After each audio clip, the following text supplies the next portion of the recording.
Don in London. Hello. November 20th. My video's all about recovery from addiction to either substance or behaviour. My substance, alcohol. My behaviour, equally addictive towards people, places, things, collecting. Always feeling less than, and striving for perfection, which made me an ideal candidate or resource for many things, mainly work, and not understanding relationships particularly well in my private life, if ever there was such a thing.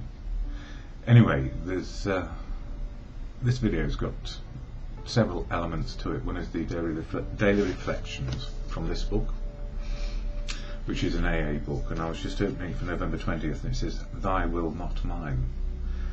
And there's a lot of talk about God and good conscience in my videos. God is what you choose to believe God to be, not what I choose God to be. And good conscience is something I feel we all have access to. So when it says, "Thy will be done," it's really a meditation or a reflection or a prayer to good conscience as much as to God, because some people pray and some people don't pray. Some people believe in God and some people don't, and some people think they've got a competitive advantage if they pray to God because we're doing the right thing. Well, if we're doing the right thing, the advantage is we have clear direction, and that's the whole point, if you like, for me, of prayer and meditation. Anyway, I'm getting ahead of myself here. So for me, the point of prayer and meditation is clarity of mind, whether we believe in something or we don't believe in something, to a higher power of our understanding. Anyway, these videos feature information about AA, Alcoholics Anonymous. I never speak for the fellowship.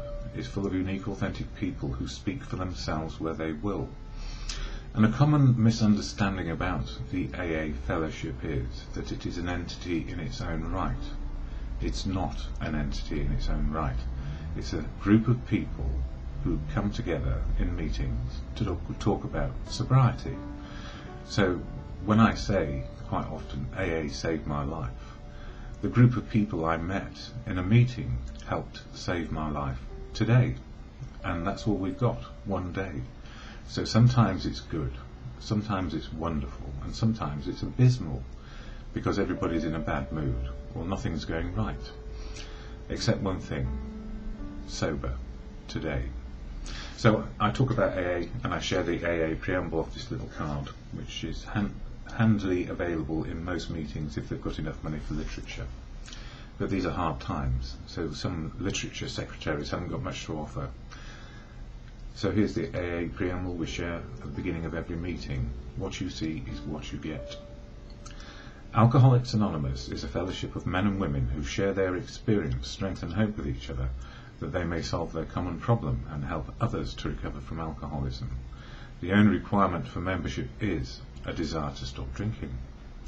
There are no dues or fees for AA membership. We are self-supporting through our own contributions.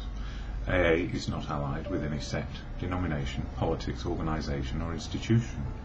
Does not wish to engage in any controversy, neither endorses nor opposes any causes. Our primary purpose is to stay sober and help other alcoholics to achieve sobriety. And so when I mention books like these, they are made by the fellowship, for the fellowship. It's a strange organisation because it's got trusted servants running the administration, but the trusted servants do not make policy and they do not rule the roost. All they do is carry out the orders of the rank and file, like me, the bolshy ones, the ones who keep kicking up bits of storm here and there by just being me. And the gift for me yesterday, I went to a meeting which is called a step meeting, and it was all about step 2, which is nothing to do with step 11, prayer and meditation, which is what November's about for me. But step 2 is being restored to sanity by higher power. And it was a wonderful chair which wandered all over the place, which is exactly why I like them, because life is like that. It wanders all over the place and we don't really control it. So to be restored to sanity on a daily basis simply by not drinking is a bit tenuous at most times. But we all have our bonkers moments, even in recovery, and it can be fun, or it can be a real trial for other people. So, going to a step meeting, and some of the fundamentals for me in my early days was understanding what the 12 steps are for an individual to take to make life work better, one day at a time, and the 12 traditions which hold the fellowship together. So step 1 is being powerless over alcohol, and life is unmanageable when I drink. And tradition 1 is nobody can tell me what to do in the fellowship, because it's an anarchic democracy. Followed by step 2, which is came to believe a higher power would restore me to sanity. With tradition 2, which is we only make decisions as a group and not as individuals, means that we have, on the one hand, unmanageability and getting our choices back in step 1 and being restored to sanity, and at the same time we retain our identity, unique and authentic, but we can't actually rule the roost with those two first traditions, tradition 1 and tradition 2. And I like it, because it means I can be rebellious if I feel like being rebellious and I have something to rebel against. Normally my own attitudes and behaviour, not other people's. And at the same time, everybody else is in the same boat, so it's unique, authentic, in the moment of now, always, just for today. What more can I ask for? Well, 10 more steps and 10 more traditions.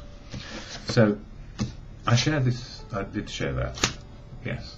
And then daily reflections for today. November 20th, November all about prayer and meditation. And it says here, thy will, not mine. And there's a song, isn't there? I did it my way. Well, here we are. I did it thy way. When making specific requests, it will be well to add to each one of them this qualification, if it be thy will. In other words, we have no advantage over anybody else. It's what is possible in the day, to good conscience, and what's going on. I simply ask that throughout the day God place in me the best understanding of His will that I can have for that day, which means taking on the big picture, and that I be given the grace by which I may carry it out, that is, be a part of and not try and control everything. As the day goes on, I can pause when facing situations that must be met and decisions that must be made, and renew that simple request, thy will, not mine, be done. In other words, the big picture, not just my part in it. What does everybody need? I must always keep in mind that in every situation I am responsible for the effort, and God is responsible for the outcome.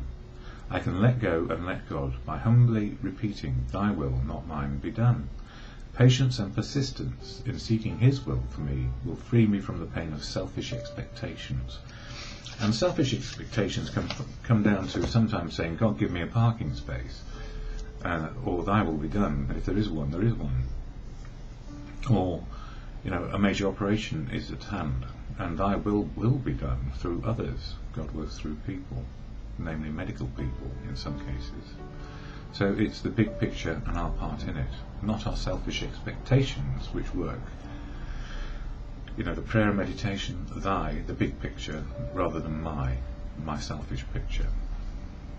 And then things work out a lot better than they could. And when I'm not sure, the Serenity Prayer can help me back on track to God or good conscience, as you come to believe. God, or in good conscience, grant me the serenity to accept the things I cannot change, courage to change the things I can, and the wisdom to know the difference is simply for today.